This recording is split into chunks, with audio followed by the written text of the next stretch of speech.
Estamos, llegó la hora, 101 Televisión, y atención, porque durante los próximos minutos os vamos a contar una historia alucinante, la historia de unos andaluces que terminaron el destino, bueno, el destino y otras causas, en Hawái, migrando a Hawái, rebotando en California, y esto fue hace muchos años, y sus descendientes vuelven a España y vuelven a Andalucía. Y toda esta historia nos la ha contado Miguel Alba, que es historiador y es amigo de la casa. Miguel Alba, ¿cómo estás? Hola, bueno, aquí andamos otra vez, aquí estamos otra vez. Oye, casi sueño cumplido, ¿no?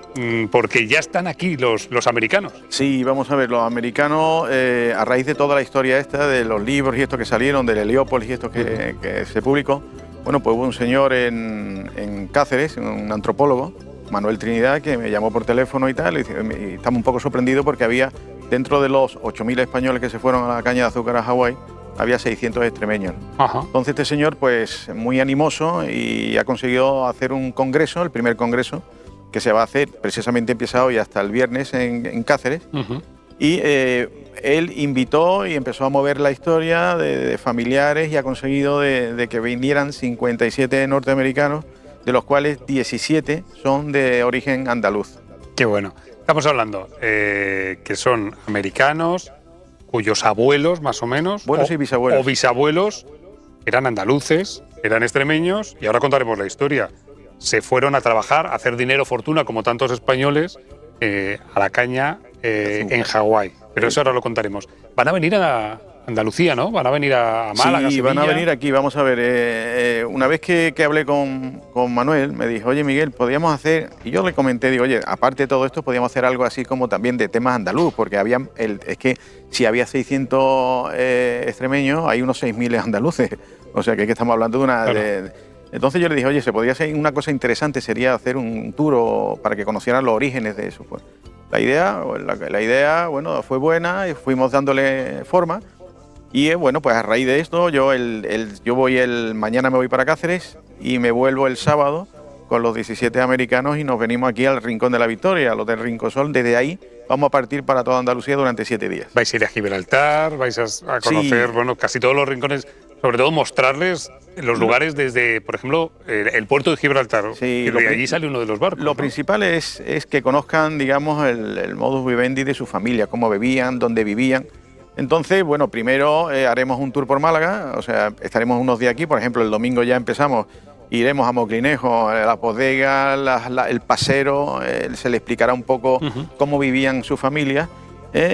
También iremos a la Cueva del Tesoro, que bueno, que el Ayuntamiento de Rincón de la Victoria también se ha prestado a colaborar en el tema. Y bueno, y por la tarde le vamos a hacer un grupo flamenco que he conseguido para que, bueno, vean un poco sus raíces, de dónde vienen, ¿no? Y a raíz de ahí, bueno, pues exactamente. Iremos también a Málaga Monumental, donde vamos a ver, bueno, lo que es Picasso, Catedral y un sitio muy especial, que es que vamos a visitar el puerto de Málaga, donde salió el Heliópolis. ¿Qué pasa? Claro. Que muchas de esas familias salieron de ahí y cuando llegan allí se ponen muy emocionados, ¿no? Vamos a contar la historia y además estamos ya viendo imágenes de esos descendientes andaluces que vuelven a casa. Es que la historia es muy emocionante. Nos situamos, Miguel, año 1907 al 13. 1907-1913. Ese anuncio que estamos viendo, ese era el anuncio. Ese era el boletín.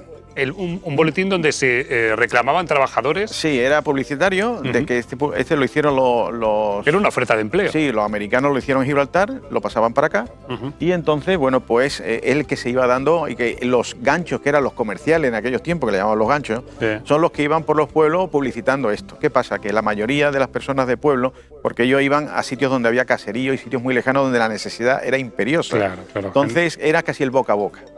O sea, ellos reunían en una cortijada pues, a la gente y o sea, llegan y le dicen, a ver, señores, hay trabajo, pero en Hawái.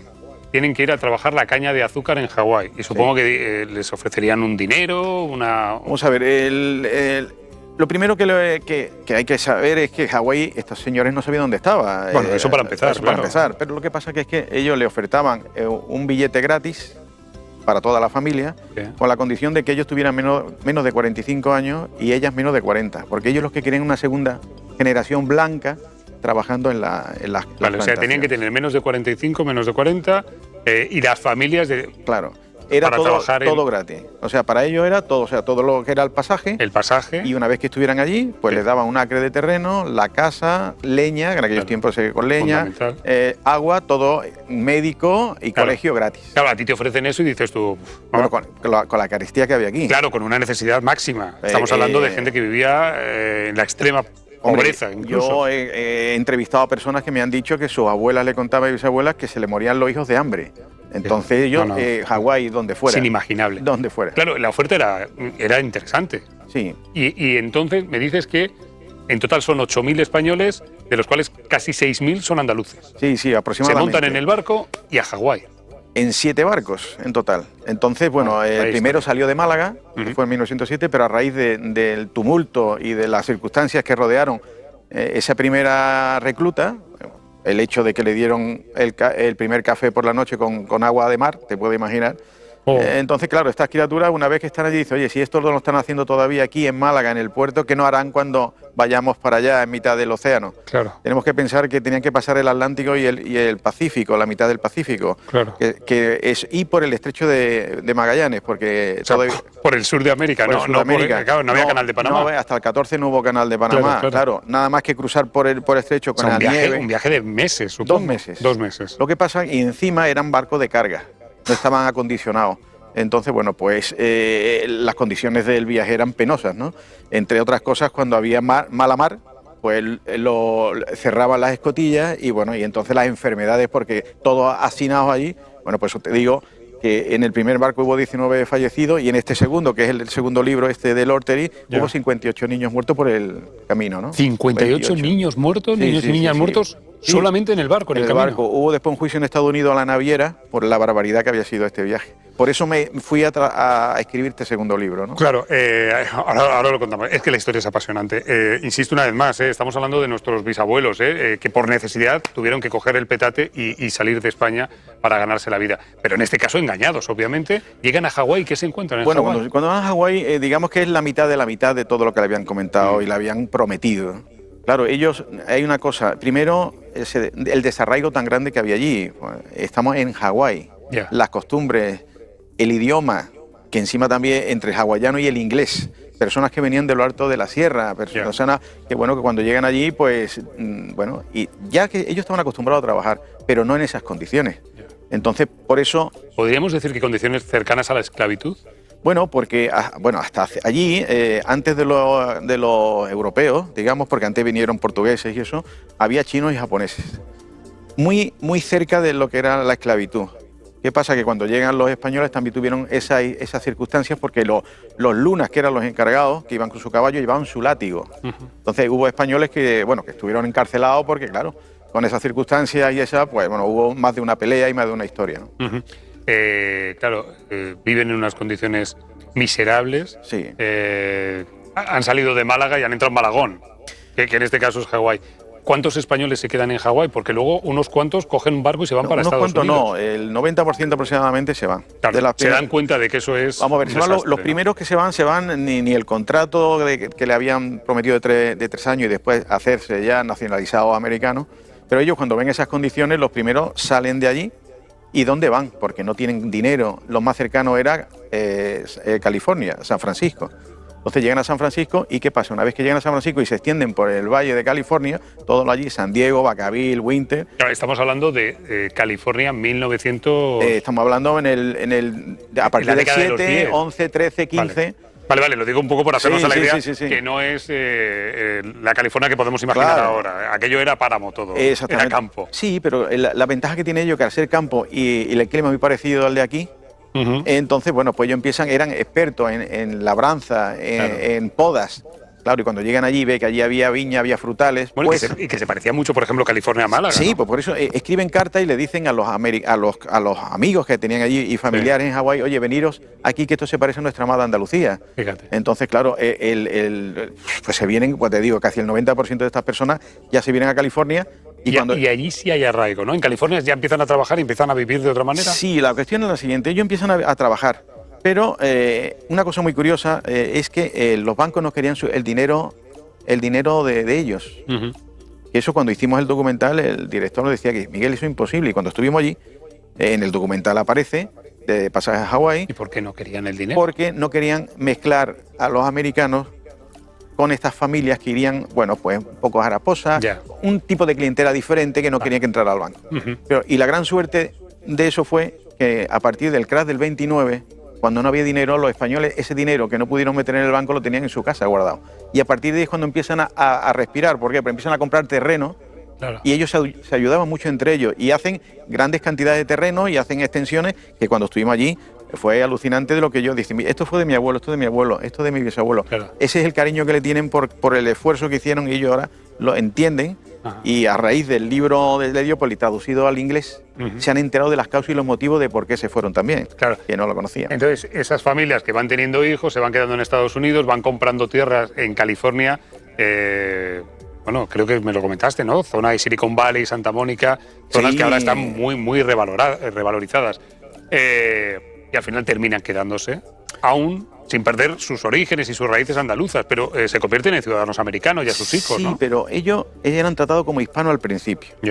Es curioso porque estando yo allí me contaron que, por ejemplo, en 1920, cuando iban al cine, allí en California, le ponían una cuerda para no mezclarse, que no se mezclaran con los americanos, los españoles.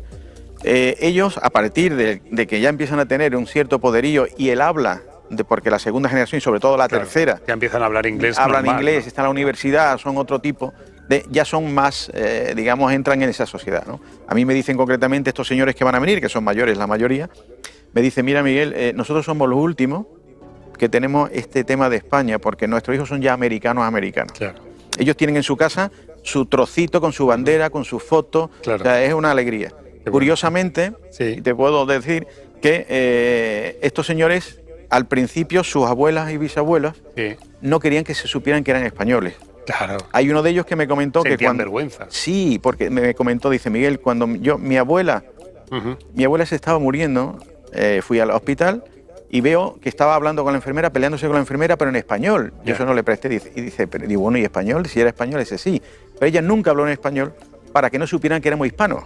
Dice, cuando perdió la cabeza empezó a hablar en español. Estamos contando una historia que es apasionante. A mí me encanta, la conocemos desde hace tiempo gracias a Miguel Alba.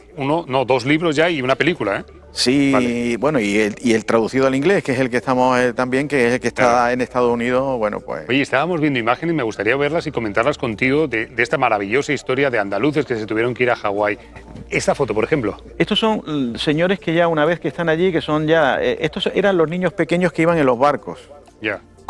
Que serían los abuelos de los señores que vienen aquí ahora. Claro, estos señores ya están en Estados Unidos. Sí, estos están en Estados Unidos y son esas personas que salen ya de lo que es el tema agrícola y empiezan a montar pues zapatería, panadería, o sea, empiezan a hacer negocios dentro de lo que es allí en Winter, como he dicho, en Portland y en San Diego, toda esa zona de ahí, ¿no? Vale, y tenemos creo que el tráiler de esa película donde se cuenta todo, Pasaje a Hawái se llama. Pasaje a Hawái, sí, ese es el documental. Bueno, película documental. Sí.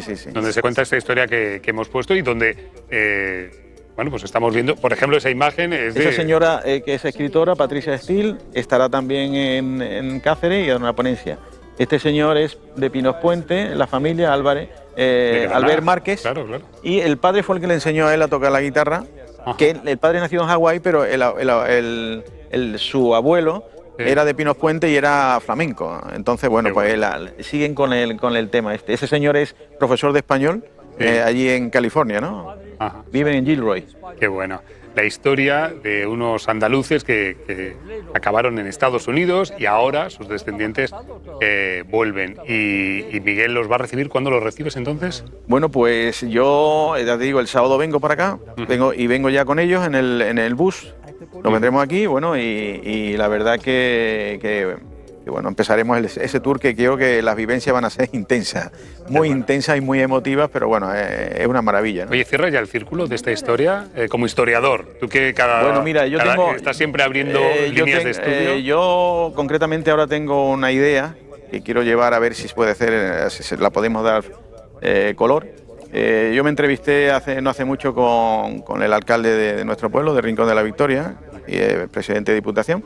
Y le estuve comentando que yo tengo una idea sobre hacer, por ejemplo, Puerto Hawái en el Rincón de la Victoria, en Benagalbón concretamente. ¿Por qué? Porque aparte de que se fuera mucha gente de allí, no hace falta, igual que yo pongo igual de ejemplo en Marcharabiaya con los Galves, Sí. yo haría a nivel nacional que nosotros tuviéramos desde Benagalbón fuera el centro de interpretación de todo la migración a Hawái. Esa migración. Entonces estoy, bueno, espero que el alcalde, bueno, pues que la cosa vaya para adelante, y si no fuera así, pues bueno, hay muchísima gente interesada, pero yo me quiero que esto se quede en Málaga, ¿no? Qué bueno. Así que bueno, en una de las cosas que estamos en eso. Vale.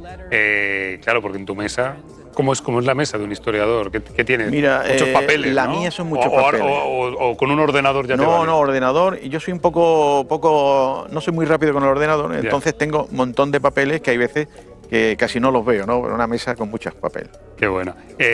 Vale, entonces, la posibilidad de convertir a Benagalbón, pueblo malagueño, en un centro de interpretación de esa migración andaluza, y alguna historia, algo que me puedas darme un titular de, bueno, pues estoy trabajando en una historia no, de... lo que te puedo dar un titular es de una cosa que me pasó hace 2 días, concretamente con una señora que se llama Kelly Marshall. Esta señora me dijo que tenía familia en Gibraltar y tenía familia también en Fuente de Andalucía, que yo no sé dónde es ese pueblo. Ese pueblo está al lado de Utrera, en Sevilla.